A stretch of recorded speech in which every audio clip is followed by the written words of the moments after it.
September મહિનાના અંત સુધીમાં વરસાદના વધુ એક રાઉન્ડની હવામાન નિષ્ણાત પરેશ ગોસ્વામીની આગાહી।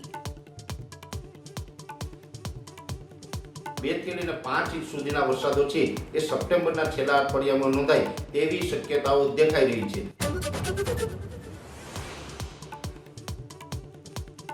7 દિવસમાં બીજી વખત ધ્રુજી કચ્છની ધરા। સવારે 6:59 ભચાઉ પાસે 2.7ની તીવ્રતાનો ભૂકંપનો આંચકો। ભચાઉથી 10 કિલોમીટર દૂર ભૂકંપનું કેન્દ્રબિંદુ।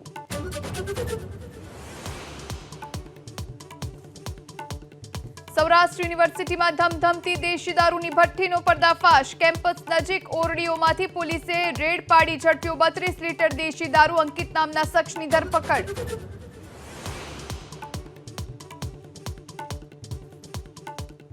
પ્રધાનમંત્રી મોદી અમદાવાદ એરપોર્ટથી ભુવનેશ્વર થયા રવાના। 3800 કરોડના વિકાસ કાર્યોની ઓડિશાને આપશે ભેટ। ભાજપ નેતાઓએ પીએમ મોદીને 74મા જન્મદિવસની પાઠવી શુભેચ્છા।